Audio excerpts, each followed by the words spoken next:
मेरी सांसों में तेरा नाम रहे, मेरी सांसों में तेरा नाम रहे, ऐ यीशु तू ही तू, तेरी स्तुति मैं करूं, आराधना करूं दिल से।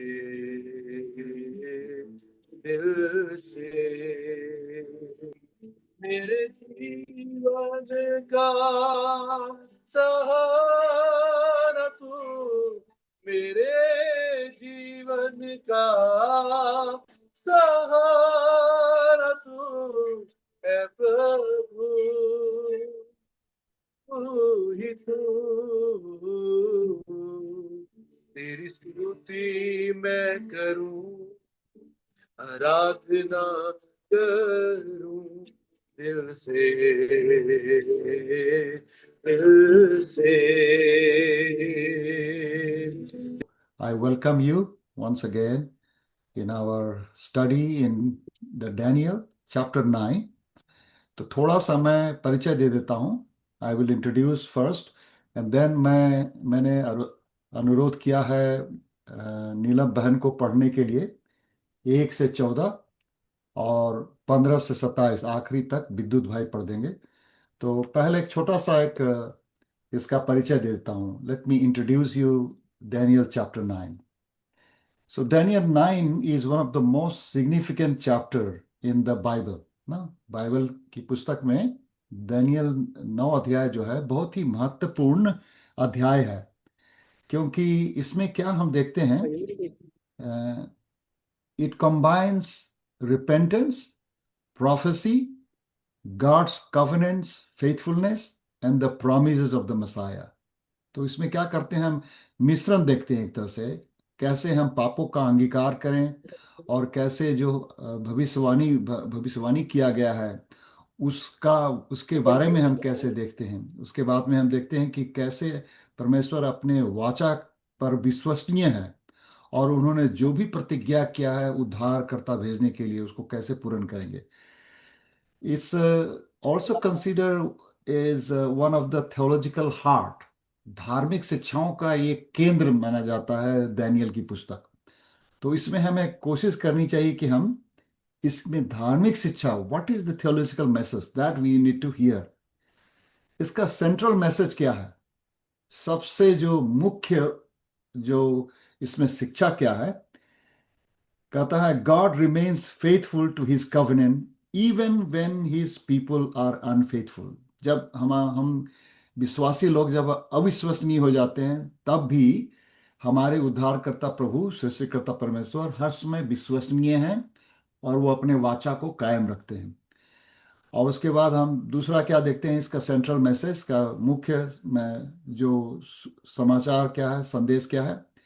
थ्रू रिपेंटेंस, जब हम पापों को अंगीकार करते हैं तो परमेश्वर सृष्टिकर्ता परमेश्वर की रहनुमाई हमें मिलती है, उनका हमें God extends mercy when we repent.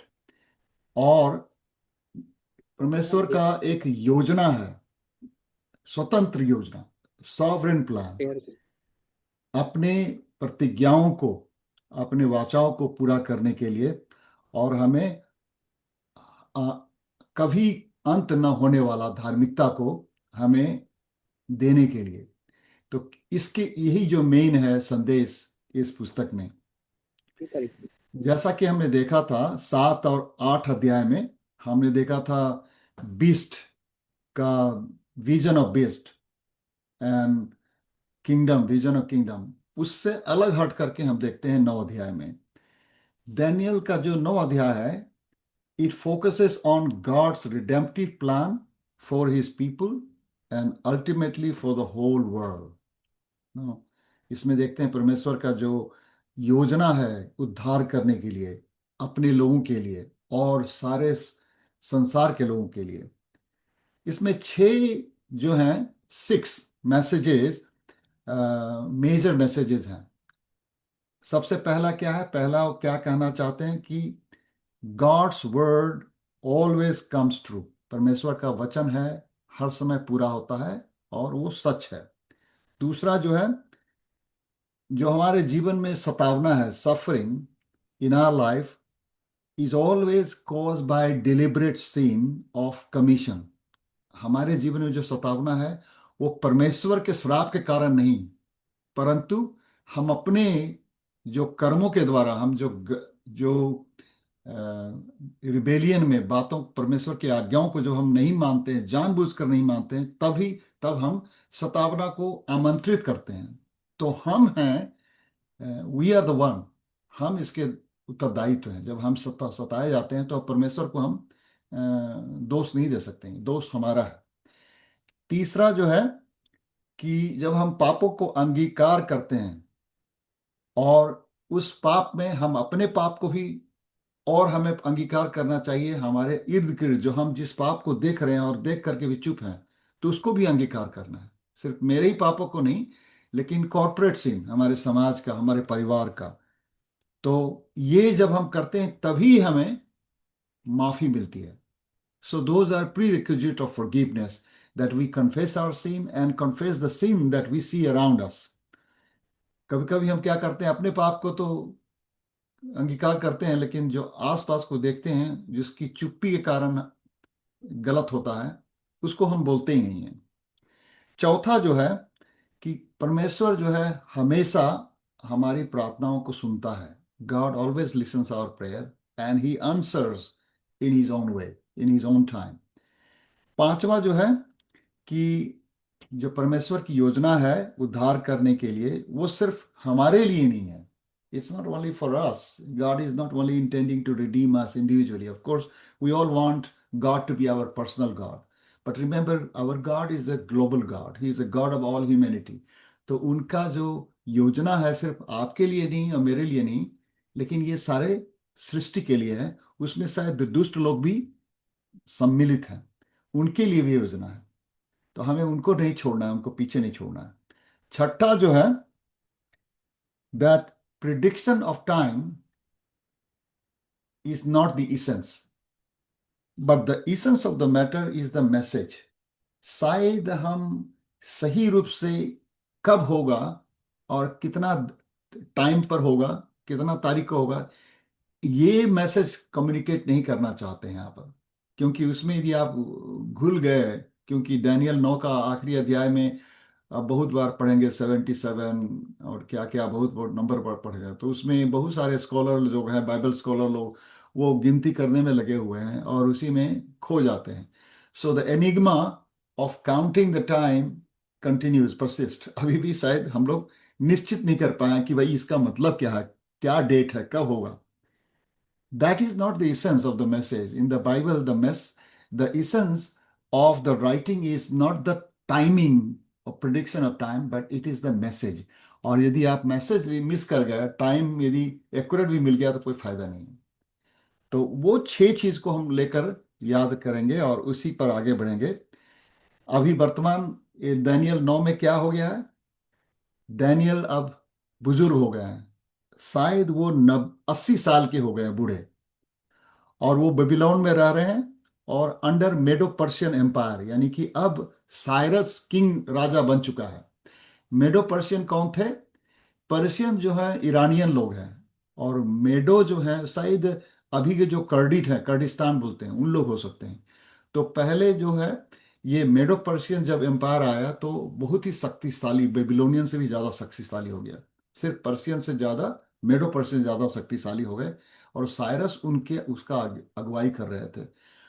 तो जब दानियल जब पढ़ते हैं यिर्मयाह, यिर्मयाह 25 अध्याय 8 से 14 को पढ़ते हैं, वो याद रखिए, दानियल बहुत ही अच्छे परमेश्वर के वचन के से अच्छे छात्र थे। वो पढ़ते थे, परमेश्वर के वचन को पढ़ते थे, और जब पढ़ा तो उन्होंने विश्वास किया।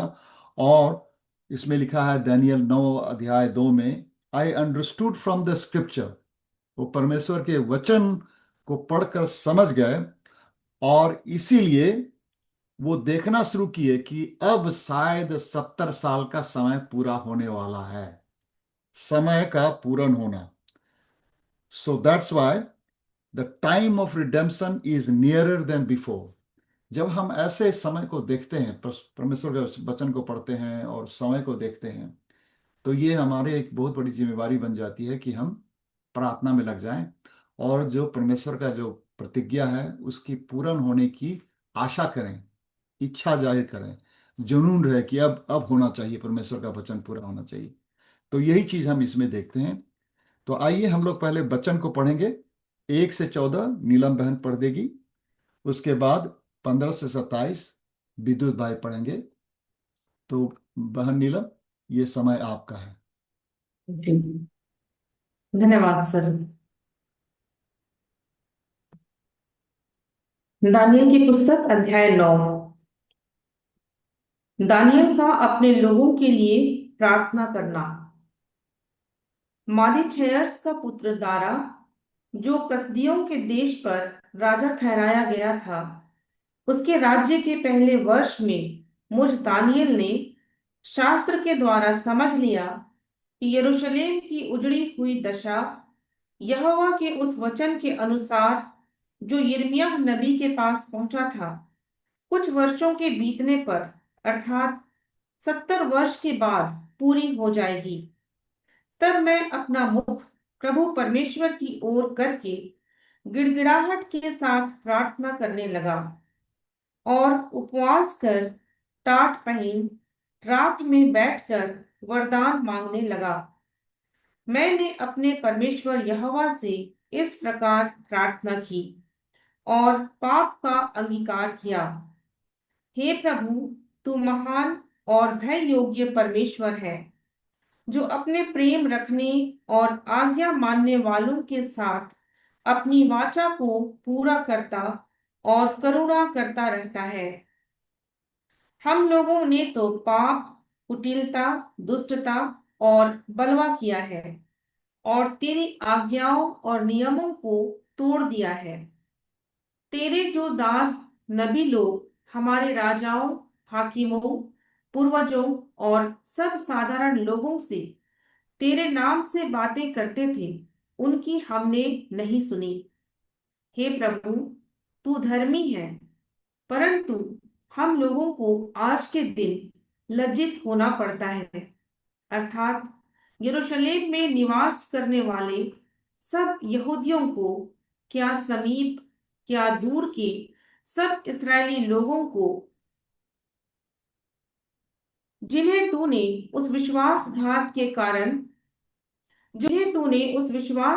के कारण जो उन्होंने तेरे साथ किया था, देश देश में तितर बितर कर दिया है, उन सबों को लज्जित होना पड़ता है। हे यहोवा, हम लोगों ने अपने राजाओं, हाकिमों और पूर्वजों समेत तेरे विरुद्ध पाप किया है, इस कारण हमको लज्जित होना पड़ता है। परंतु यद्यपि हम अपने परमेश्वर प्रभु से फिर गए, तो भी तू दया सागर और क्षमा की खान है। हम तो अपने परमेश्वर यहोवा की शिक्षा सुनने पर भी उस पर नहीं चले, जो उसने अपने दास नबियों से हमको सुनाई, वरन सब इस्राएलियों ने तेरी व्यवस्था का उल्लंघन किया और ऐसे हट गए कि तेरी नहीं सुनी। इस कारण जिस शाप की चर्चा परमेश्वर के दास मूसा की व्यवस्था में लिखी हुई है, वह शाप हम पर घट गया, क्योंकि हमने उसके विरुद्ध पाप किया है। इसलिए उसने हमारे और अन्यायों के विषय जो वचन कहे थे, उन्हें हम पर बड़ी विपत्ति डालकर पूरा किया है, यहाँ तक कि जैसी विपत्ति यरूशलेम पर पड़ी है, वैसी सारी धरती पर और कहीं नहीं पड़ी। जैसे मूसा की व्यवस्था में लिखा है, वैसे ही यह सारी विपत्ति हम पर आ पड़ी है। तो भी हम अपने परमेश्वर यहोवा को मनाने के लिए न तो अपने अधर्म के कामों से फिरे और न तेरी सत्य बातों पर ध्यान दिया। इस कारण यहोवा ने सोच विचार कर हम पर विपत्ति डाली है, क्योंकि हमारा परमेश्वर यहोवा जितने काम करता है उन सबों में धर्मी ठहरता है, परंतु हमने उसकी नहीं सुनी। मेरा दो प्रश्न होगा। पहला प्रश्न होगा, मैं चाहता हूं कि आप लोग बाइबल में थोड़ा ऑब्जर्वेशन करें, उसको एक बार खोल लें अपने सामने, और 1 से 15 में मैं चाहता हूं कि आप अपनी तरफ से डैनियल के विषय में कुछ बताएं। आप जब 1 से 15 से देखते हैं तो डैनियल के विषय में आप क्या जान पाते हैं, उसके चरित्र, उसके जीवन शैली, उसके सोच विचार। तो आपके ऑब्जर्वेशन में डैनियल कौन है, क्या है, कैसा है? तो ये समय है आपका, और अच्छा रहेगा कि आप निरंतरता से हर एक पद को देखते जाएं, नहीं तो हम लोग मिस कर जाएंगे यदि आगे पीछे। 1 से 15 है तो एक से पहले 1 से 3 पद में देखिए, फिर 4 से 6 में देखिए, उसके बाद ऐसे करते रहेंगे, नहीं तो फिर पहले 15 देख देंगे तो एक वाला मिस हो जाएगा। Good evening sir. Praise the Lord. हाँ बोलिए फैयाज भाई। यहाँ दानियल की इस जो दानियल ने यह इनिशिएटिव लिया है, तो हम्म। पहली बात जो समझ में आती है कि दानियल ने पूरा लीडरशिप को अपने हाथ में लिया है और उसको लगा है कि जब खुदावंद ने मुझसे यिर्मयाह नबी के जरिए बात की, वो पीछे नहीं हटा।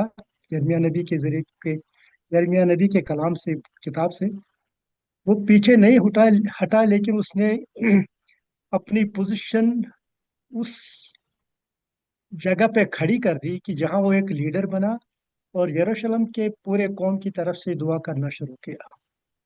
तो हम्म। लीडरशिप का यहाँ अगर देखें तो दानियल नबी लीडरशिप को एक्सेप्ट करता है और खुदा की बुलाहट को वो ऐसे नहीं छोड़ता है। वो तमाम कौम की तरफ से खुदा से माफी मांगता है और इकरार करता है कि हमने क्या क्या गुनाह किए, और खुदावंद की बड़ाई करने के साथ साथ, खुदावंद से माफी मांगने के साथ साथ ये भी बताता है कि आपने हमसे बात की थी, आपने हमसे मोहब्बत की थी, लेकिन हमने मुंह मोड़ लिया। लेकिन तू बड़ा मगफिरत करने वाला, गुनाह को माफ करने वाला खुदा है। हाँ, एक एक पॉइंट लेते हैं। तो यहाँ आपके कहने का अनुसार है, डैनियल ने अपनी जिम्मेवारी को समझा एक अगुआ होने के नाते, यस, लेकिन उस यस। जिम्मेवारी में सबसे बड़ी जिम्मेवारी एक अगुए होने के नाते 2 पद में क्या देखते हैं, क्या कहता है कि मुझ डैनियल ने शास्त्र के द्वारा, नबी। यस, यानी कहने का मतलब है एक अगुए होने के नाते डैनियल सबसे पहले क्या था, वो शास्त्र पढ़ने वाला था, है कि नहीं?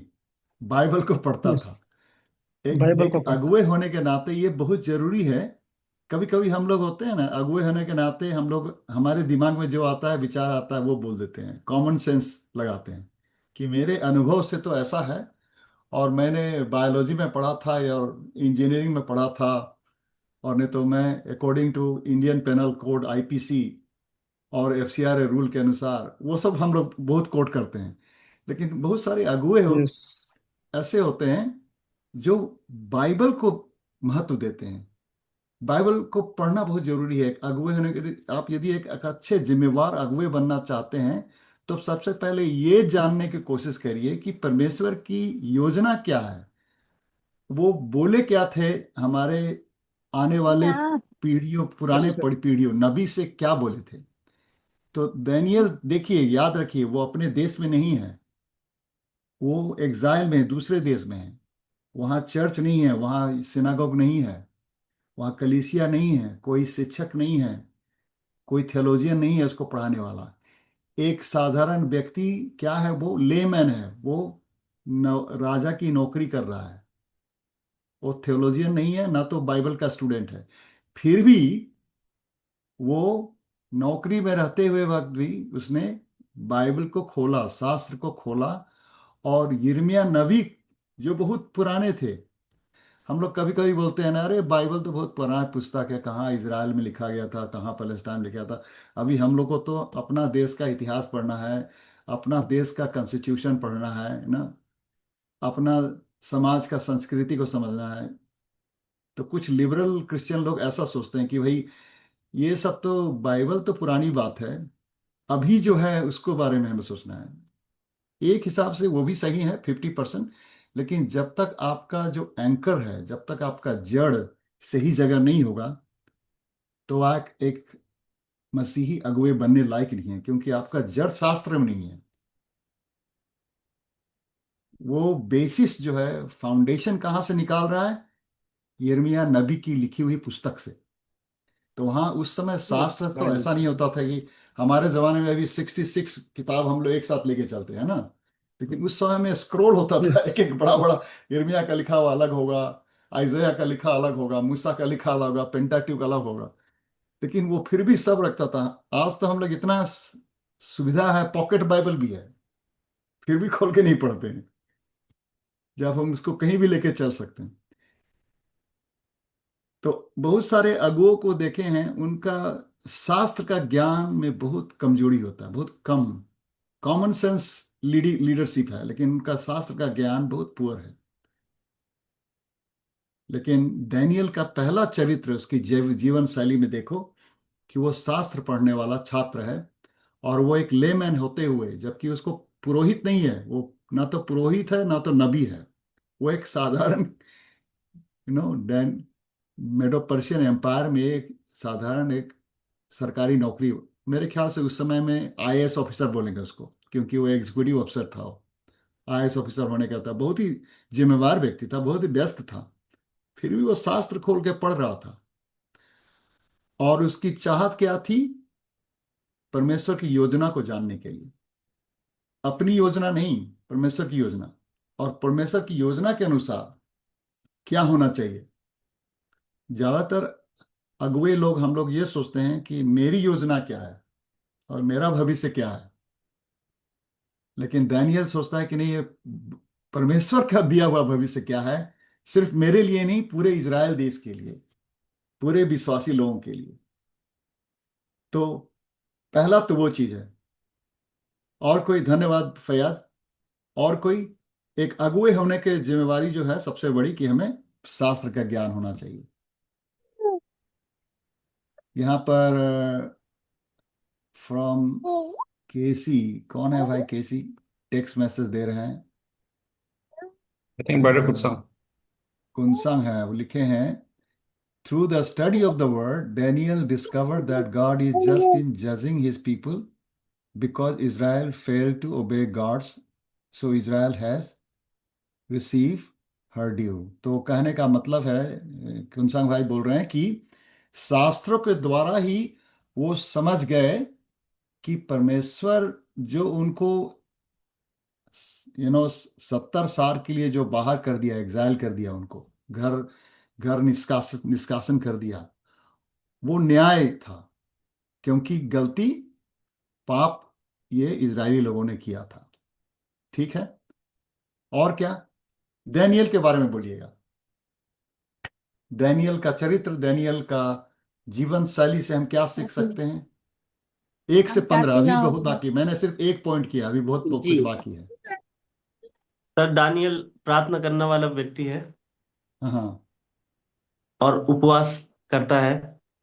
हम्म। धर्मशास्त्र को तो अच्छा वो पढ़ने वाला है ही, लेकिन उसके हाँ, साथ वो गिड़गिड़ा कर परमेश्वर से प्रार्थना करने वाला व्यक्ति भी है। बहुत और सुंदर। उपवास भी है उसके जीवन, उपवास रखता है। हाँ, तो कई बार हम देखे हैं हमारे अगुए जो होते हैं, कई बार देखेंगे हमारे अगुए जो है, बाइबल का ज्ञान बहुत होता है, बहुत अच्छा प्रचार भी कर सकता है, और बाइबल का ज्ञान भी होता है, इंटेलेक्चुअल बोलते हैं, थियोलॉजियन, ग्रेट थियोलॉजियन।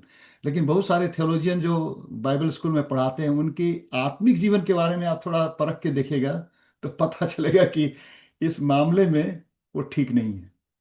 इसको बोलते हैं स्पिरिचुअल लाइफ।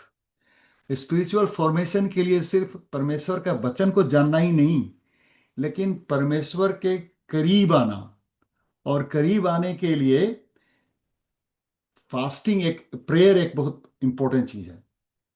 प्रार्थना। तो वो he was not only a reader और student of the word, but he was also man of prayer. प्रार्थना उसके जीवन में अनुशासन था, वो प्रार्थना करने वाले व्यक्ति था। कभी कभी ऐसा नहीं होता है कि हम लोग तुरंत कुछ भी प्रॉब्लम आता है तो हम लोग क्या करते हैं, तुरंत हम लोग प्रॉब्लम को फिक्स करने के लिए योजना बनाना शुरू करते हैं। उसको बोलते हैं जुगाड़ू। शादी को बुलाओ, कमलेश को बुलाओ, इसको लगाओ, यहां से पैसा उठाओ, वहां से पैसा उसमें से निकाल के उसको डाल दो और उसको घूस दो, उसको जुगाड़ू। लेकिन दानियल जुगाड़ू नहीं था, वो प्रार्थना करने वाला, वो घुटने टेकने वाला व्यक्ति था। घुटनों पर गिरना एक अगुए का बहुत अच्छा पहचान है, घुटनों पर गिरना। जुगाड़ तो सब कोई कर लेता है, लेकिन घुटने पर गिरने वाला जो परमेश्वर के अधिपत्य को और शक्ति को पहचानता है और उसको मानती देता है। हम लोग कभी कभी क्या बोलते हैं, भाई दुनिया में सबसे बड़ा क्या है, रुपया, सबसे बड़ा रुपया। लेकिन डैनियल बोलता है नहीं, सबसे बड़ा रुपया नहीं है, सबसे बड़ा जुगाड़ू नहीं है, सबसे बड़ा नेटवर्क नहीं है, सबसे बड़ा है परमेश्वर है। उसके शरण में जाओ, जब तक वो हमें नहीं देगा तब तक। लेकिन याद रखिए, डैनियल एक साधारण प्रार्थना करने वाला व्यक्ति नहीं था। स्पिरिचुअल फॉर्मेशन का भी गहराई होता है, डेप्थ होता है। आप किस हद तक हो, 5 बार प्रार्थना कर लिए, 5 बार नमाज पढ़ लिए, एक क्या बोलते हैं, गेट ऑफ द हुक, अंग्रेजी में बोलते हैं गेट ऑफ द हुक, मैंने पूरा कर लिया। खाने से पहले मैं प्रार्थना करता हूँ, रविवार को ही प्रार्थना करता हूँ, मैंने get off the hook, discipline है, दिनचर्या है, अनुशासन है, कर लिया। लेकिन वो सरफेस पर ही रहता है, वो गहराई तक नहीं जाता है। ना देखे हैं, नाम के लिए दे देते हैं, देना है दे दिए। आप चाय खरीदिएगा, आजकल क्या हो गया है, ठेले गाड़े से चाय खरीदिए, तो आप चाय खरीदे हैं तो चाय दिया है, लेकिन कितना दिया है, वो छोटी वाली कप में, प्लास्टिक का आजकल इतना छोटा, मुश्किल से 10 ऑunce चाय बोलता है। आप चाय मांगे हो ना, 1 कप चाय, तो ये भी तो कप ही है, चाहे इतना बड़ा कप हो या छोटा कप तो है। और ये चाय है, इसमें भी दूध, चीनी, चायपत्ती है। तो देने का है, दे दिया, बेच दिया। चाय, 1 कप चाय मांगे थे, हमने दे दिया आपको। लेकिन कितनी गहराई से प्रार्थना करते हैं, प्रार्थना करने वाला कर दिया, लेकिन कितनी गहराई से किया। लेकिन आप इसमें देखिए, उसकी प्रार्थना की गहराई कहां तक पहुंचा, उसने क्या क्या किया प्रार्थना में। सबसे पहले देखिए उन्होंने क्या किया। परमेश्वर की वो पहले वो कहता है कि तू महान भय योग्य परमेश्वर है। प्रशंसा कर रहा है परमेश्वर पिता की, जो अपने हाँ, प्रेम सबसे पहले में भीख और नहीं मांग रहा है, पहले परमेश्वर का प्रशंसा को पहचान रहा है, उसका पहचान दे रहा है कि भाई परमेश्वर आप कौन हो। So praising the lord, adoring the lord, admonishing, appreciating, thanking. So सबसे बहुत जरूरी है कि हम तुरंत अपना लिस्ट, शॉपिंग लिस्ट लेके नहीं पहुंच गए, लेकिन हम पहले, सबसे पहले उनसे संबंध जोड़ते हैं, कहते हैं कि भाई आप कौन हो, मैं आपको पहचानता हूं। मैं, हे प्रभु, तू परमेश्वर की ओर गिड़गिड़ाते हुए प्रार्थना करने लगा। और उसके बाद हम क्या देखते हैं। हाँ, अमिता आप क्या बोल रही थी, सॉरी आपको मैंने रोक दिया, आगे बढ़िए। हाँ सर, और दानियल के और एक चरित्र को अगर हम लोग देखें तो वो अपना जो समय है उस समय के अनुसार वो अपने समुदाय के लोगों को भी जान रहा है कि वो कैसे लोग हैं। तो एक गुड ऑब्जर्वर है अपने समुदाय के लिए कि वो क्या कर रहे हैं, और बाइबल के वचन के अनुसार उनको कहाँ से सहायता मिल सकती है। वो पुराने समय में जो भी बातें हैं उसको भी वो उससे कनेक्ट करते हुए अपनी वो प्रार्थना को कर रहा है। बहुत सुंदर अमिता। तो सिर्फ शास्त्र को पढ़ना नहीं, लेकिन समाज को पढ़ना भी बहुत जरूरी है। हार्मेन्यूटिक्स में, hermeneutics is a art and science of interpreting the word of God. हम कैसे परमेश्वर के वचन को व्याख्या करें, उसका आर्ट और साइंस को ग्रीक में हार्मेन्यूटिक्स बोलते हैं।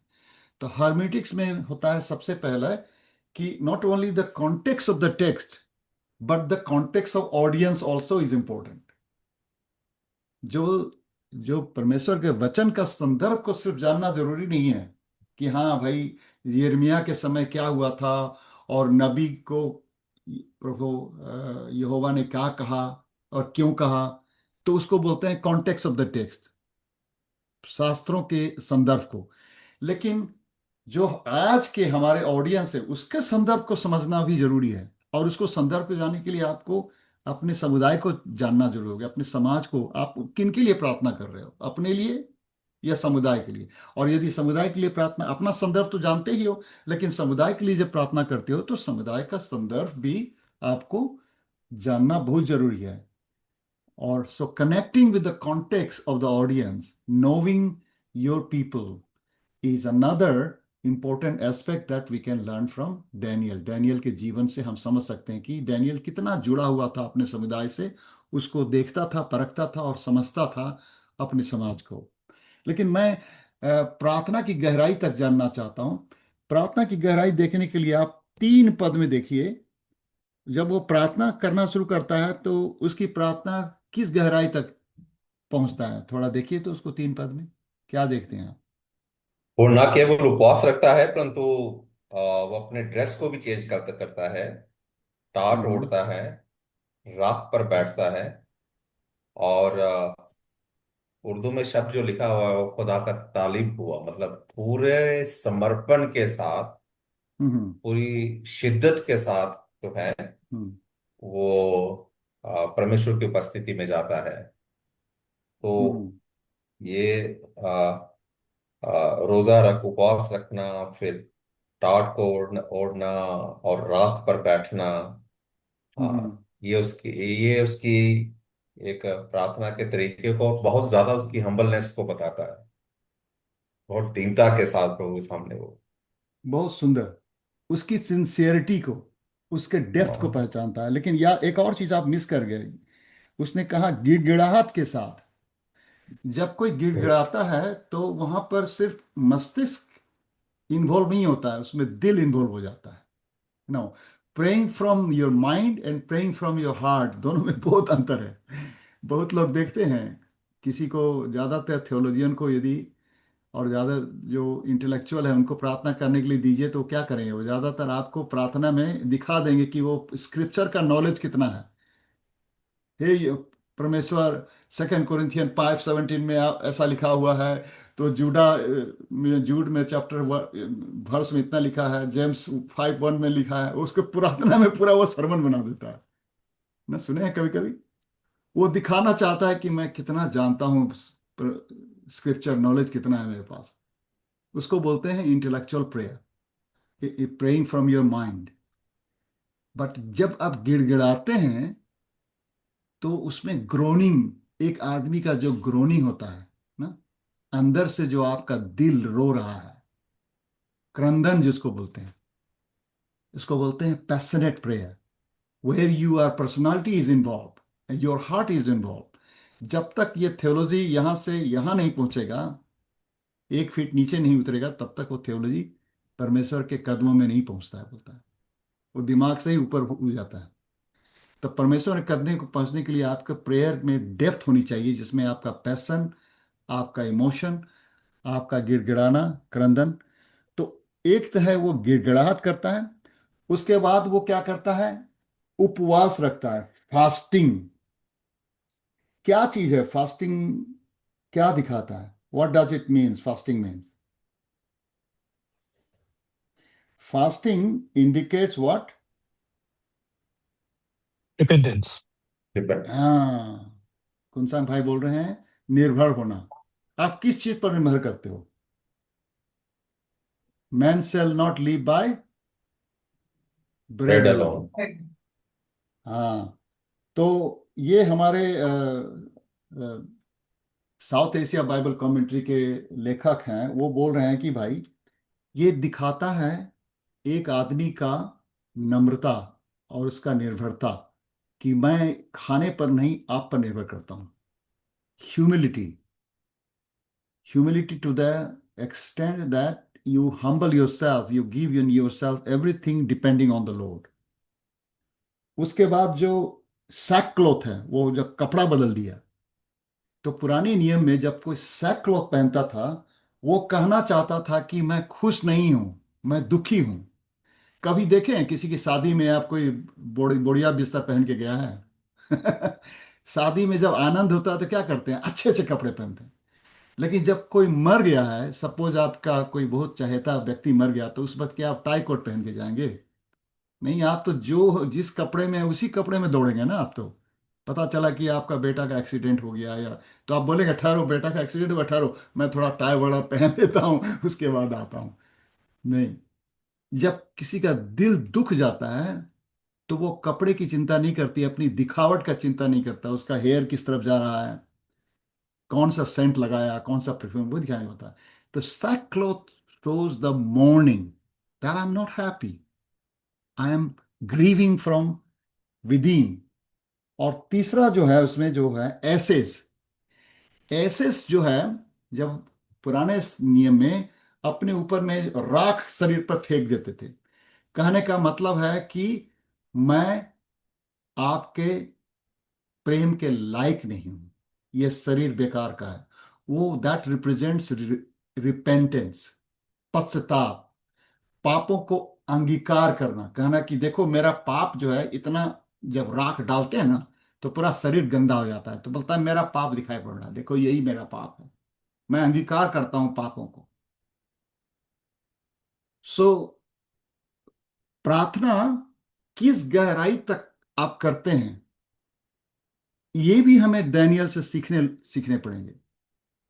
आपका प्रेयर सिर्फ एक अनुशासन है, दिनचर्या है, एक रूटीन है, या ये सचमुच में परमेश्वर के पास पहुंचने की एक सच्चा सच्चा प्रयास है? तो इससे हम दानिय्येल से सीखते हैं कि आप यदि परमेश्वर के पास पहुंचना चाहते हैं तो भाई कोशिश सही हो और सच्चा हो। सिर्फ एक दिनचर्या मत करिए, रूटीन मत करिए, सिर्फ एक अनुशासन मत करिए, आत्मिक अनुशासन मत करिए, लेकिन सचमुच में हो जो आपके दिल से हो। ठीक है, और क्या देखते हैं दानिय्येल के बारे में? एक चीज इसमें जो तीन आयत में जो है सर, एक हम्म। चीज जो लिखा हुआ है कि दानियेल जब प्रार्थना कर रहे थे तो लास्ट में उसका लिखा है कि राख में बैठकर वो वरदान मांगने लगा। हाँ बहुत सुंदर देखा आपने, बहुत सुंदर। हाँ और बोलिए, क्या इसका बोलना उत्तर, चाहते हैं? इसलिए मैं इसको इस पे ध्यान ले जाना चाहता हूँ कि इसका उत्तर 22 में लिखा हुआ है, 9 का 22 में ही। हाँ हाँ जब गैब्रियल बोलिए। जब आया तो 22 में हम्म। लिखा है, उसने मुझसे कहा, हे दानियल, मैं तुझे बुद्धि और प्रवीणता देने को अभी निकल आया हूं। तो सही क्या बोला। ये संदर्भ ये बताता है कि दानियल जो वरदान मांग रहे थे वो शास्त्र को अच्छे से समझने के लिए बुद्धि मांग रहे थे? आ, एक तरह से हाँ या नहीं। कभी कभी हम लोग, यही होता है प्रॉब्लम, हम लोग जो अगुए होते हैं ना, हम लोग सोचते हैं, अंग्रेजी में बोलते हैं ऑल फिगर्ड आउट। जो व्यक्ति सोचता है कि मैं बहुत ही समझ समझ गया हूं, मैं स्मार्ट हूं, वो व्यक्ति शायद उसका अंत हो जाता है। जो सीखना, जो छात्र होना बंद हो जाता है था, उसी समय उसकी मृत्यु हो जाती है, बोलता है। एक बहुत अच्छा क्वेश्चन पूछा था सौरभ से, सौरभ दास से, इस बार जैन जी को, बोलता है कि तुम तो इतना बड़े उम्र 27 साल के हो गए, तुम तो कैसे जैन जी हो गए, तुम तो छात्र छात्र कैसे हो गए? तो सौरभ ने कहा था कि जो व्यक्ति छात्र होना बंद हो जाता है उसकी मृत्यु हो जाती है। इनडायरेक्टली वही कर रहा था कि आप लोग जो रूलिंग वाले हो, आप लोग सीखना बंद कर दिए हो। छात्र छात्र सीखने की कोई सीमा नहीं होती, हम जीवन के आखिरी दम तक सीखते हैं।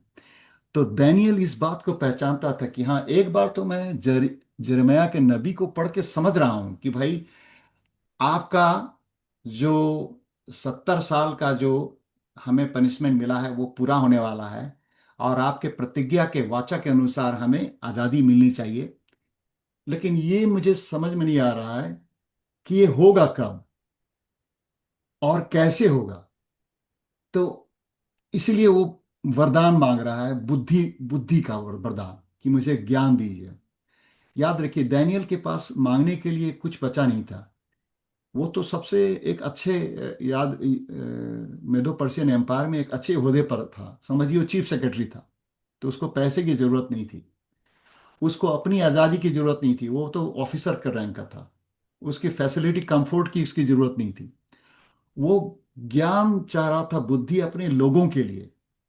उसका जो वाचा है, परमेश्वर का वाचा है, और जो प्रतिज्ञा है, वो फुलफिलमेंट नहीं हो रहा था, दिखाई नहीं पड़ रहा था।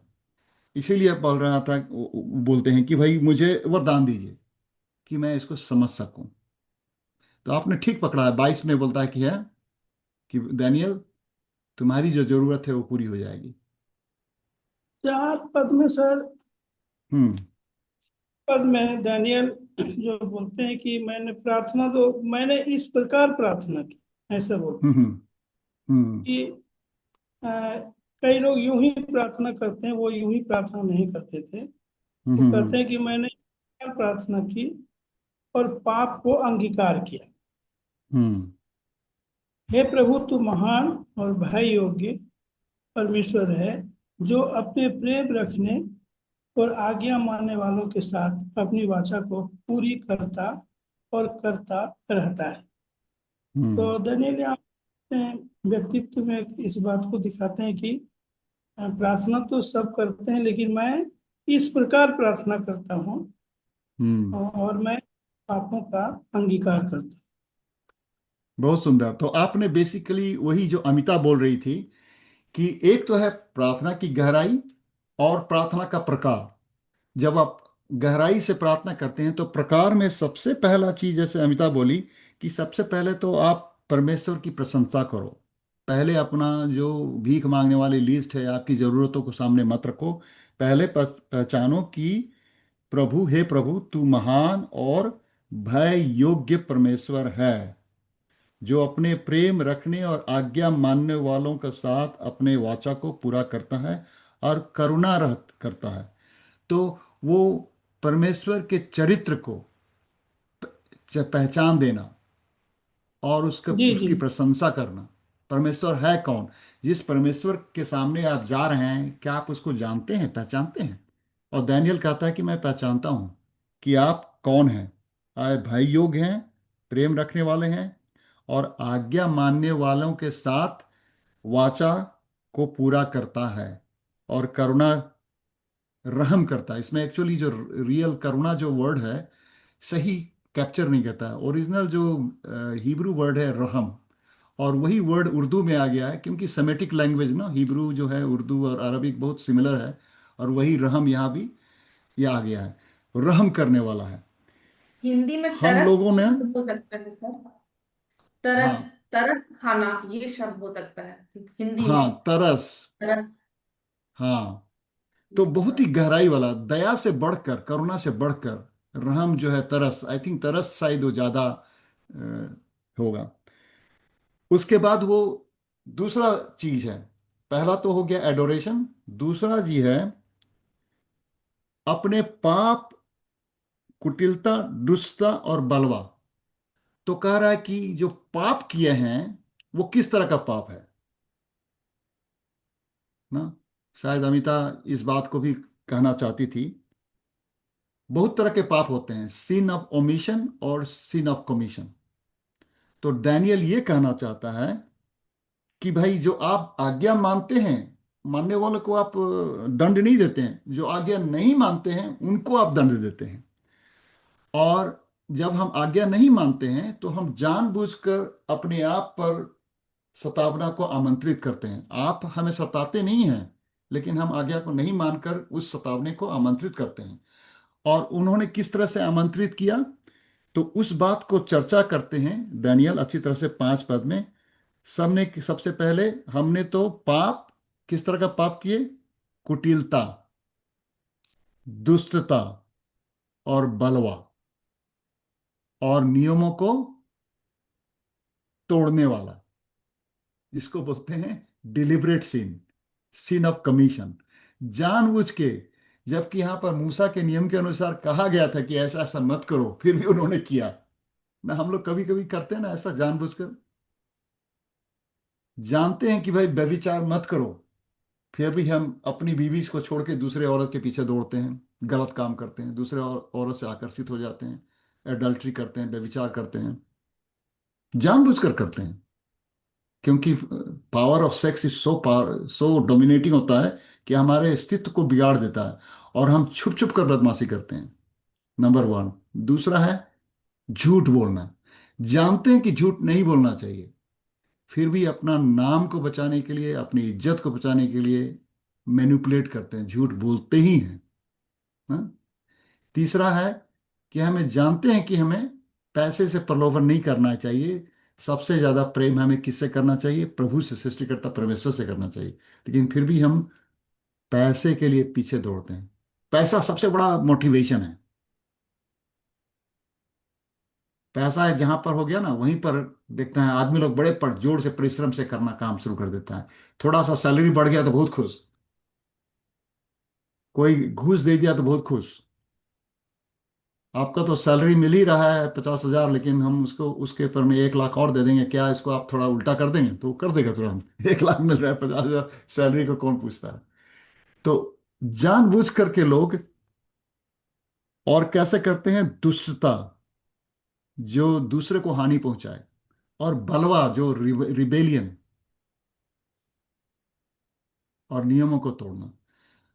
तो दानियल इसको भी पहचानता है कि भाई ये जो हम पर दंड आया है, सतावना आया है, ये हमने किया है। कभी कभी हम लोग पाप के अंगीकार में हम बड़ा पोंछ पाछ के इतना सुंदर से प्रदर्शित करते हैं कि असली बात, असली पाप को सामने कभी नहीं लाते हैं। देखिए, पाप से सीधा बोलेंगे, हे परमेश्वर मुझे माफ कर दे, मैंने पाप किया है। लेकिन वो नहीं बोलेगा कि तुमने पाप, कौन सा पाप किया है। वो छुपा के रख देता है कि मैंने उसका पैसा चोरी किया, मैंने उसको झूठ बोला, और उस स्त्री के विरुद्ध में मैंने गलत विचार रखे हैं। वो सब डिटेल नहीं बोलेगा। तो उसको पॉलिश करके सुंदर से बता देगा कि प्रभु मैं बहुत ही पापी हूं, मैंने आपसे पाप किया, मुझे क्षमा कर दीजिए। लेकिन डैनियल यहाँ पर पॉलिश नहीं करना चाहता है, वो बिल्कुल सही सही बोलना चाहता है, ये सब किया हूं मैंने। तो जब हम अंगीकार करते हैं तो अंगीकार भी हमें किस तरह से करना चाहिए, ये भी डैनियल हमें सिखाता है। और कुछ 6 पद में ही बोलता है ना, हम उनकी हमने नहीं सुनी। और भी देखिए 9 पद में, देखिए 9 पद में ध्यान से देखिए, परंतु यद्यपि हम लोगों ने अपने राजाओं, हकीमों और पूर्वजों समेत तेरे विरुद्ध पाप किया, इस कारण हमको लज्जित होना पड़ा। परंतु यद्यपि, 9 पद में देखते हैं ना, परंतु यद्यपि, यानी ये जो एक हद है रिबेलियन का, जो तो भी तू दया सागर। उसके बाद नीचे और पढ़िए, तो ही 13 में, हाँ 13 पद में देखिए, जैसे मूसा की व्यवस्था में लिखा है वैसे ही हम, ये सारी विपत्ति पर हम पर आ पड़ी है। तो भी, तो भी, जब भी, आयरनी क्या है कि हम सताए, हम सफर हो रहे हैं पाप में, कभी कभी हम ग्रसित हैं, पाप से सताए जाते हैं, पाप के कारण हम दुखित होते हैं, फिर भी, तो भी, तो भी हम अपने परमेश्वर यहोवा को मानने के लिए न तो अपने अधर्म कामों से फिरे और न तेरी सत्य बातों पर ध्यान दिया। उसके बाद 14 में भी देखिए, परंतु हमने उसकी नहीं सुनी। तो हमारे रिबेलियन का भी एक ऐसा आरोनी है कि हम पाप से सताए जाते हैं, और हम अंगीकार इसलिए करते हैं ताकि हम पाप के सताए से छुटकारा मिले, उसके बाद फिर पाप करें। तो हम इतने दुष्ट हैं कभी कभी, अंगीकार और पाप से छुटकारा पाने के लिए करते हैं। अंगीकार इसलिए नहीं करते हैं ताकि हम बिल्कुल पाप से 360 डिग्री बिल्कुल अलग हो जाए। तो वो चीज हम में है, एक मनुष्य जाति में यही एक बहुत बड़ी दुख की बात है कि हम बार बार इस बात को जबरदस्ती करते रहते हैं, और इसीलिए हम पापों का दंड के योग्य हो जाते हैं। आइए हम लोग 15 से आगे पढ़ते हैं, 16 से। विद्युत भाई पढ़ दीजिए 16 से 27। 16 पद में है, हे प्रभु, हमारे पापों और हमारे पुरखाओं के अधर्म के कामों के कारण यरूशलेम की और तेरी प्रजा की, हमारे आसपास के सब लोगों की ओर से नामधराई हो रही है, तो भी तू अपने सब धर्म के कामों के कारण अपना क्रोध और जलजलाहट अपने नगर यरूशलेम पर से उतार दे, जो तेरे पवित्र पर्वत पर बसा है। हे हमारे परमेश्वर, अपने दास की प्रार्थना और गिड़गिड़ाहट सुनकर अपने उजड़े हुए पवित्र स्थान पर अपने मुख का प्रकाश चमका। हे प्रभु, अपने नाम के निमित्त यह कर। हे मेरे परमेश्वर, कान लगाकर सुन, आंख खोलकर हमारी उजड़ी हुई दशा और उस नगर को भी देख जो तेरा कहलाता है, क्योंकि हम जो तेरे सामने गिड़गिड़ा कर प्रार्थना करते हैं वह अपने धर्म के कामों पर नहीं, वरन तेरी बड़ी दया ही के कामों पर भरोसा रखकर करते हैं। हे प्रभु, सुन ले। हे प्रभु, पाप क्षमा कर। हे प्रभु, ध्यान देकर जो करना है उसे कर, विलंब न कर। हे मेरे परमेश्वर, तेरा नगर और तेरी प्रजा तेरी ही कहलाती है, इसलिए अपने नाम के निमित्त ऐसा ही कर। इस प्रकार मैं प्रार्थना करता और अपने इस्राएली भाइयों जाति भाइयों के पाप का अंगीकार करता हुआ अपने परमेश्वर के सम्मुख उसके पवित्र पर्वत के लिए गिड़गिड़ा कर विनती करता ही था। तब वह पुरुष जिब्राइल, जिसे मैंने उस समय देखा जब मुझे पहले दर्शन हुआ था, उसने वेग से उड़ने की आज्ञा पाकर सांझ के अन्न बलि के समय मुझको छू लिया और मुझे समझाकर मेरे साथ बातें करने लगा। उसने मुझसे कहा, हे दानियल, मैं तुझे बुद्धि और प्रवीणता देने को भी को अभी निकल आया हूँ। जब तू गिड़गिड़ा कर विनती करने लगा, तभी उसकी आज्ञा निकली। इसलिए मैं तुझे बताने आया हूँ, क्योंकि तू अति प्रिय ठहरा है। इसलिए उस विषय को समझ ले और दर्शन की बात का अर्थ जान ले। तेरे लोगों और तेरे पवित्र नगर के लिए 70 सप्ताह ठहराए गए हैं, कि उनके अंत तक अपराध का होना बंद हो और पापों का अंत और अधर्म का प्रायश्चित किया जाए, और युग युग की धार्मिकता प्रकट हो, और दर्शन की बात पर और भविष्यवाणी पर छाप दी जाए, और परम पवित्र का अभिषेक किया जाए। इसलिए यह जान और समझ ले कि यरूशलेम को फिर बसाने की आज्ञा के निकलने से लेकर अभिषिक्त प्रधान के समय तक 7 सप्ताह बीतेंगे। फिर 62 सप्ताहों के बीतने पर चौक और खाई समेत वह नगर कष्ट के समय में फिर बसाया जाएगा। उन 62 सप्ताहों के बीतने पर अभिषिक्त पुरुष काटा जाएगा और उसके हाथ कुछ न लगेगा, और आने वाले प्रधान की प्रजा नगर और पवित्र स्थान को नष्ट तो करेगी, परंतु उस प्रधान का अंत ऐसा होगा जैसा बाढ़ से होता है। तो भी उसके अंत तक लड़ाई होती रहेगी, क्योंकि उसका उजड़ जाना निश्चय ठान लिया गया है। वह प्रधान 1 सप्ताह के लिए बहुतों के संग दृढ़ वाचा बांधेगा, परंतु आधे ही सप्ताह के बीतने पर वह मेल बलि और अन्न बलि को बंद करेगा, और कंगूरे पर उजाड़ने वाली घृणित वस्तुएं दिखाई देंगी, और निश्चय ही ठानी हुई बात के समाप्त होने तक परमेश्वर का क्रोध उजाड़ने वाले पर पड़ा रहेगा। यहाँ तक।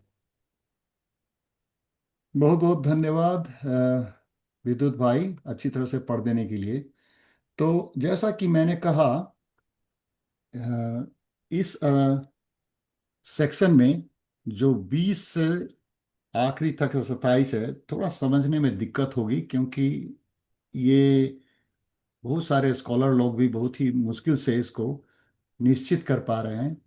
तो नंबर पर मत जाइए, not the prediction of time and date, but इसका मैसेज क्या है उसको आप उसका आशय निकालिए। तो मैं आपको अनुरोध करूंगा कि आप साउथ एशिया बाइबल कमेंट्री आपके पास है, हिंदी भाषण का, हिंदी भाषा का, तो उसका भी आप पर्सनल अध्ययन कर सकते हैं और दूसरी किताबों को भी पढ़ सकते हैं।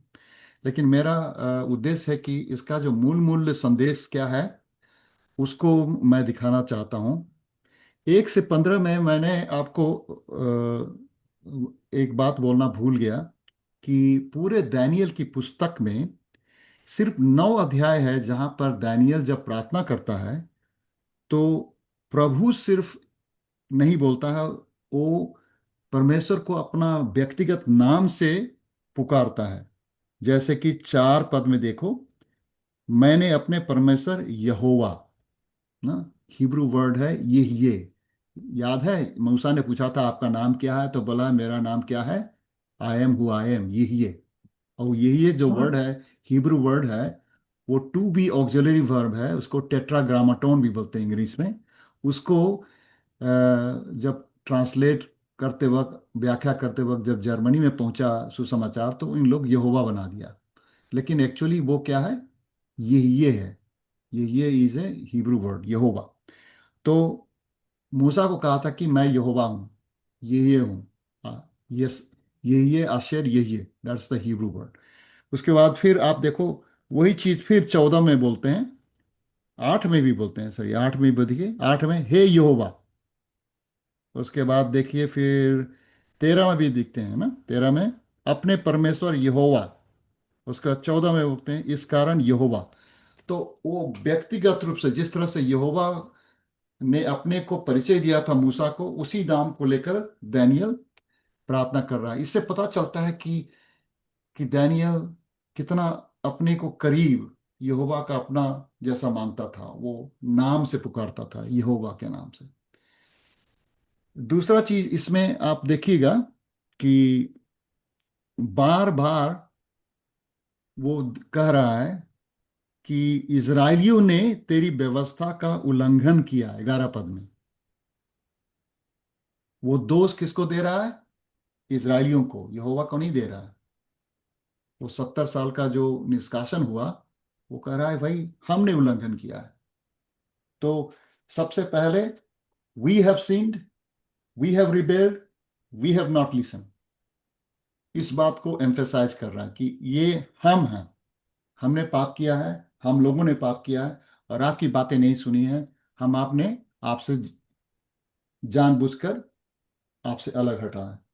तो इस बात को एम्फेसाइज किया है।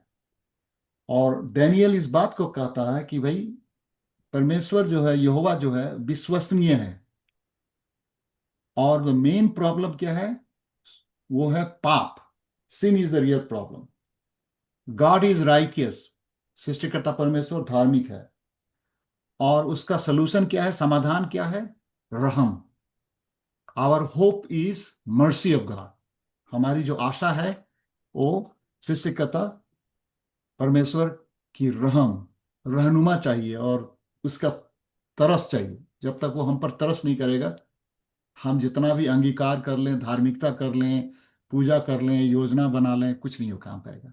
हम क्यों, कुछ हमें क्या चाहिए, उनका रहम चाहिए।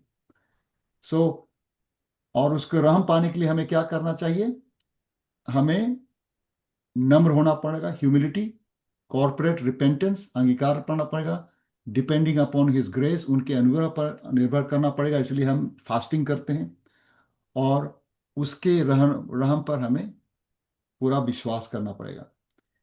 सो उसके बाद हम लोग क्या देखें कि परमेश्वर हमारे दानियल की प्रार्थना को सुना और प्रार्थना का उत्तर दिया, और बहुत ही सुंदर से उत्तर दिया। उसने जिब्राइल को भेजा, Gabriel was sent to answer personally. Personal God को प्रेयर करने से पर्सनल रिप्लाई मिल जाता है। पर्सनल मैसेंजर आकर के डैनियल को उत्तर दिया। मैं आपसे जानना चाहता हूं कि डैनियल का जो लॉजिक है, उसका कहने का, प्रार्थना में देखिए क्या बोल रहा है। यहोवा का रहम उसको चाहिए, किस लिए चाहिए। मैं तो जानता हूं कि वो कई बार हम लोग सोचते हैं कि हमें रहम चाहिए इसलिए क्योंकि हमने अंगीकार किया है। हमें रहम चाहिए क्योंकि हमारा मन पलटन हुआ है। हमें अंगीकार, हमें रहम चाहिए क्योंकि हमने परमेश्वर के पीछे चलने का निर्णय किया है। लेकिन दानियल सोचने का ढंग अलग है। आप अच्छी तरह से देखिए, अभी 15 से 27 पढ़ दिया, उसमें से कौन सा वर्स आपको देखकर लगता है कि डैनियल का सोचने का विचार बिल्कुल अलग है? क्यों वो कह रहा है कि यहोवा आप रहम करो? क्यों? कारण क्या है? What is the reason? 16 पद में जैसे वो कहता है हम्म। कि रहम इसलिए करना है, उर्दू में लिखा है कि अपनी तमाम सदाकत, यानी उसके नेचर में ही रहम है, दया है, उसके कारण। जैसे 17 वचन में लिखा है कि आप अपने खादिम की दुआ और इल्तिमास सुन, और अपने चेहरा को अपनी ही खातर अपने पवित्र स्थान पर जो वीरान पड़ा हुआ है उसको रोशन कर। तो हम्म। परमेश्वर को याद वो मतलब दिला रहा है कि प्रभु तू दयावंत है, तू दयालु है, तू कृपालु है, और अपने नाम की खातिर, है ना, तू हम पर हम्म। दया कर। हमें तो कोई हम्म। योग्यता नहीं है, हमने तेरा पाप किया है, हमने ये सब कुछ किया है, हम तेरी व्यवस्थाओं को तोड़ा है प्रभु, लेकिन तेरी नेचर में ही दया है, तो उसकी खातिर, अपनी ही दया की खातिर हम पर रहते हैं। सही पकड़ा है, हाँ। इस बात को हमें समझना चाहिए कि हमारे जीवन में यदि कोई आशीष भी आए, वरदान भी आए, परिवर्तन भी आए, तो पर्पस क्या है? हम कभी कभी, हमारा पर्पस कभी इतना नैरो होता है, संकीर्ण होता है कि भाई हमें हमें वरदान दीजिए, हमारे पापों को क्षमा करिए ताकि मैं अच्छा जीवन यापन करूं, मैं नई शुरुआत करूं ना, बोलते हैं ना, एक नई शुरुआत करने का।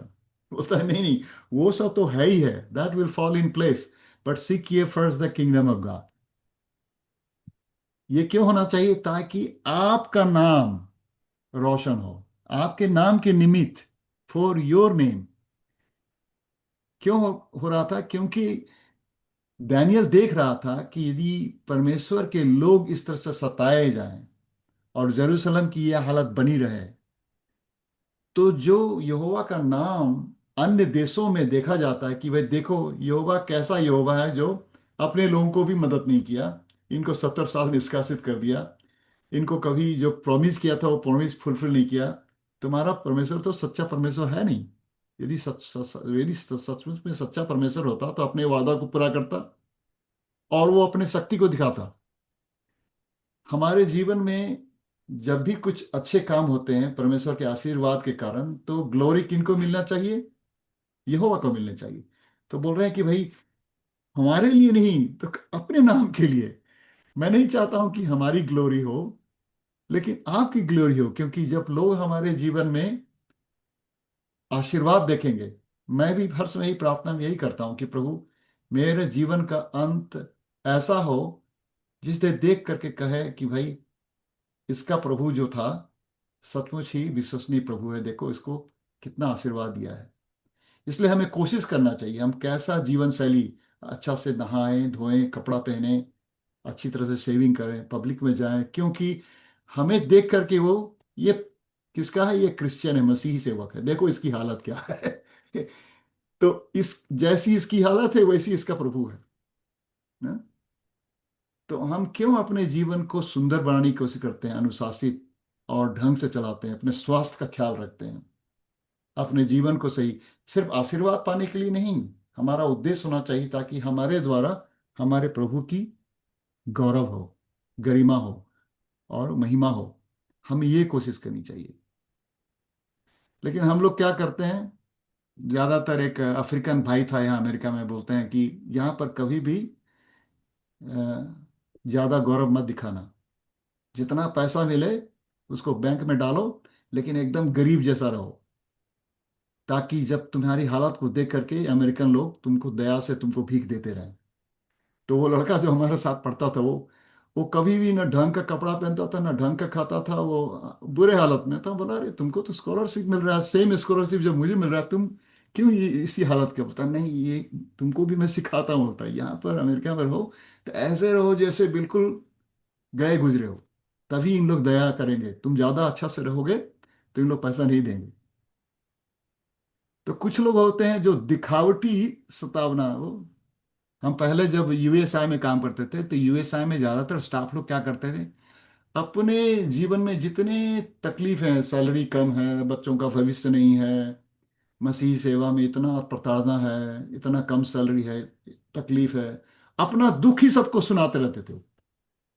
लेकिन परमेश्वर का जो आशीर्वाद है उसको बात ही नहीं होता था। कभी कभी होता है ना, हम लोग एक व्हाइट शर्ट में एक ब्लैक डॉट होता है तो उस ब्लैक डॉट को सब कोई ज्यादा दिखता है, लेकिन सारा जो है व्हाइट है उसको नहीं दिखता है। तो वही आपके जीवन में भी बहुत सारे चीज अच्छे हैं, उसका उसका वर्णन करिए ना।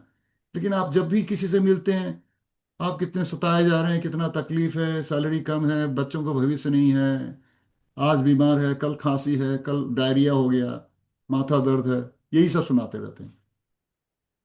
तो इसी से पता चलता है कि आपका जीवन का उद्देश्य क्या है। आप परमेश्वर की गरिमा नहीं करना चाहते हो, महिमा नहीं करना चाहते हो, अपनी कहानी सुनाना चाहते हो वर्ष में, और लोगों का अटेंशन चाहिए आपको। उसको बोलते हैं ना अटेंशन सीकर्स। ये बच्चों की तरह वाइनिंग म्याऊं म्याऊं करते रहते हैं, हंस में वाइनिंग करते रहते हैं। तो पर कुछ कुछ अगुए भी ऐसे होते हैं, परमेश्वर के सेवक लोग। डैनियल ऐसा नहीं था, बोलता कि आपके नाम के लिए, आपकी महिमा के लिए, यदि आपको, आप हमारी पाप को भी क्षमा करो तो मेरे लिए नहीं, आपकी महिमा के लिए। आप मुझे यदि आजादी दो तो मेरे लिए नहीं। और इतना सुंदर दानियल का प्रार्थना का वरदान उसको मिला, और गैब्रियल आया, और गैब्रियल ने सिर्फ उसको बुद्धिमानी ही नहीं दी, लेकिन उसको दर्शन भी दे दिया कि देखो दानियल, आने वाले दिनों में एक भविष्यवाणी वहां पर है कि आने वाले दिनों में एक उद्धार करता आएगा। ही विल कम, ना, अनॉइंटेड वन। याद रखिए, हिब्रू में अनॉइंटेड वन ये जरूरी नहीं है कि सिर्फ जीसस क्राइस्ट को, हम लोग मसीही लोग जीसस क्राइस्ट को मानते हैं, लेकिन साइरस भी अनॉइंटेड वन था। जो राजा होता है, जो पुरोहित होता है, उसको भी अनॉइंटेड वन बोलते हैं, मसाया बोलते हैं, मसाख हिब्रू में। लेकिन जब भी प्रोफेसी होती है, भविष्यवक्ता होता है, तो याद रखिए भविष्यवक्ता का सिर्फ एक छोर नहीं होता, उसका मल्टीपल छोर होता है। जब आकाश में आप देखते हो, कश्मीर में देखोगे, तो पर्वत का सिर्फ एक शिखर नहीं दिखाई पड़ेगा, बहुत सारे शिखर दिखाई पड़ेंगे। उसी तरह से भविष्यवाणी होता है तो एक नहीं होता है, बहुत सारे होते हैं। तो शायद, हाँ, ultimately Jesus was the anointed one, but उसके पहले भी शायद कोई अनॉइंटेड वन हो, वो भी आएगा। He will come and he will be cut off, उसको काट दिया जाएगा। और उसमें कहा है कि अंत में उसको कुछ नहीं मिलेगा ना। 26 में लिखा है, उन 62 सप्ताहों के बीतने पर अभिव्यक्ति पुरुष काटा जाएगा और उसके हाथ कुछ न लगेगा। तो हाँ, सचमुच में यीशु मसीह को कुछ नहीं लगा, उसको काट दिया गया, क्रूस पर चढ़ा गया, कुछ नहीं लगा, ऐसा लगा कि जैसे कुछ नहीं हुआ है। लेकिन उसके पहले भी बहुत सारे पुरोहित लोग को मार दिया गया था, उसके पहले भी कुछ नबी लोगों को मार दिया गया था, और कुछ नहीं लगा था। तो बोलता है कुछ, हाँ, ऐसा आएगा, उद्धार करता है, उद्धार तो आएगा, जीवन में परिवर्तन आएगा। हाँ, अभी तुम तो निष्कासित हो, बाप वहां से साइरस तुम्हें आजादी देगी, तुम वापस जाओगे, लेकिन तुम्हारा जो लड़ाई है खत्म नहीं होगा, बोल रहा है। ये लड़ाई चलती रहेगी, खत्म नहीं होगा। इसलिए जान ले, समझ ले कि यरूशलेम को फिर बसाने की आज्ञा निकलने से लेकर अभिषिक्त प्रधान के समय तक 7 सप्ताह बीतेंगे। फिर 62 सप्ताहों के बीतने पर चौक खाई समेत वह नगर कष्ट के समय फिर बसाया जाएगा। उसके बाद 26 में लिखता है, तो भी उसके अंत तक लड़ाई होती रहेगी, क्योंकि उसका उजड़ जाना निश्चय ठान लिया गया है। 26। तो एक है जो लड़ाई की निरंतरता, और एक तरफ दूसरी की आशावादी होना कि उद्धार करता आएगा, हमें आजादी मिलेगी। उसकी भविष्यवाणी दानियल को मिलती है। और Daniel, God shows him the kingdom come, restoration from exile, the coming of the Messiah and the future of Jerusalem, कि जब जेरूशलेम का फ्यूचर क्या होगा। तो क्या हुआ 168 बीसी में जब उन लोग वापस आए, सॉरी, उन लोग तो वापस आए थे 518 में, लेकिन बहुत दिनों तक मंदिर बनाते में उनको बहुत समय लग गया। 168 में बना, लेकिन फिर भी क्या हालत है अभी देखो। उसके बाद में एंटियोकस आया। एंटियोकस उसने क्या किया, पूरा डेसोक्रेट कर दिया, मंदिर में घुस करके उसने सुअर काट दिया, पूरे मंदिर को डिस्ट्रॉय कर दिया। जो हमने पढ़ा था डैनियल 7-8 में पढ़ा, एंटियोकस 4 के बारे में जो प्रोफेसी दिया था। तो जेरूसलम अभी भी बंजर पड़ा हुआ है, डिस्ट्रॉय है। और इजराइल देश अभी भी वो सोच रहा है कि जब जेरूसलम को बना लेगा, मंदिर मंदिर बना लेगा, तो शायद इजराइल सबसे शक्तिशाली देश बन जाएगा बाइबल के भविष्यवाणी के अनुसार। क्योंकि उनका सोचने का ढंग अलग है। वो सोचते हैं कि जो राजनीतिक इजराइल है वही असली इजराइल है, लेकिन बाइबल में इजराइल वो हैं जो परमेश्वर के बचाए हुए विश्वासी लोग हैं। यसार एल, यसार एल, यसार मतलब लड़ना, और एल मीन्स परमेश्वर, जो परमेश्वर के साथ हर समय लड़ते रहते हैं, यानी कि उससे हर समय संलग्न हैं, उससे हर समय जुड़े हुए हैं, उससे छोड़ते नहीं। जो लड़ते हैं वो पकड़े रहते हैं, जैसे जैकोब ने किया था। तो बोलता है ऐसे लोग जो परमेश्वर को हर समय पकड़े रहेंगे वही इजराइल होंगे। तो असली जो राजनीतिक इजराइल है वो तो परमेश्वर को पकड़े हुए हैं या अमेरिका को पकड़े हुए, पता नहीं चलता कभी कभी किसको पकड़ के किसके साथ लड़ रहे हैं। तो यही है इसका मूल संदेश: restoration, forgiveness, redemption and righteousness, and it's a constant struggle. इसमें लिखा है, इसमें एक समय आएगा जो डिवाइन पर्पज है, परमेश्वर यहोवा का जो पर्पज है, कि कैसे एक समय आएगा जब विकेडनेस का, जो पापों का एटोनमेंट हो, पाप से मुक्ति मिले और पाप की समाप्ति हो, ट्रांसग्रेशन की समाप्ति हो। और एक दिन ऐसा है कि जो अनॉइंटेड वन हो उसका राज्य आए, वही उद्देश्य है। तो इसके बारे में एक छोटी सी झलक दी जाती है, पूर्ण झलक नहीं है। पूर्ण झलक हमें यीशु मसीह के आने में मिलता है। तो दानियल को छोटी सी झलक मिली क्योंकि उसने चाहे दिल से प्रार्थना किया और व्यक्तिगत रूप से प्रार्थना किया। तो गैब्रियल आके बोला कि तुम्हारे जीवन के समय में नहीं, लेकिन आने वाले दिनों के बारे में भी मैं तुम्हें बता देता हूँ। जो नंबर है 70 और 77, ये सब इसको सिंबॉलिक के हिसाब से पकड़िए, सिंबल के हिसाब से। 7 जो है कंप्लीटनेस। याद रखिए बाइबल में जो है अलग अलग पुस्तकों में नंबर जो अलग अलग ढंग से देखा जाता है। जब हम नंबर पढ़ते हैं दूसरे राजा में, किंग में पढ़ते हैं, तो नंबर जो स्पेसिफिक नंबर है, लिटरल नंबर है। लेकिन जब हम एपोकलिप्टिक लिटरेचर में पढ़ते हैं, number number becomes a symbol, and 7 is the number of completeness. याद रखिए 7 जो है 7 दिन को सबत, उसके बाद 7 ईयर, जो 7th ईयर जो होता है उसको भी 7 ही बोलते हैं, और 7वें साल के बाद जुबली ईयर आता है। और फिर 7 इंटू 7, 70 इंटू 7 इज 490 ईयर्स ना। तो ये सब जो नंबर है एक सिंबॉलिक है, is a sign of a completeness. तो उस तरह से आप देखेंगे तो ठीक रहेगा। नहीं तो यदि आप स्पेसिफिक यदि डेज काउंट करना शुरू करेंगे, तो ये सब थियोलॉजियन लोग कर चुके हैं और आर्कियोलॉजिस्ट कर चुके हैं, एक्स्ट्रा बिब्लिकल डेट वगैरह, हिस्टोरिकल डेट मैच करके देखा तो मैच करना मुश्किल हो जाता है। इसलिए ज़्यादातर लोग तो बोलते हैं कि इसमें आप लिटरल नंबर मत लीजिए, बट इसका इंडिकेशन दीजिए कि भाई जब समय की समाप्ति हो जाएगी, 70 टाइम्स 7 मतलब कंप्लीट होने के बाद भी कंप्लीट जब हो जाएगा, संपूर्ण रूप से कंप्लीट हो जाएगा।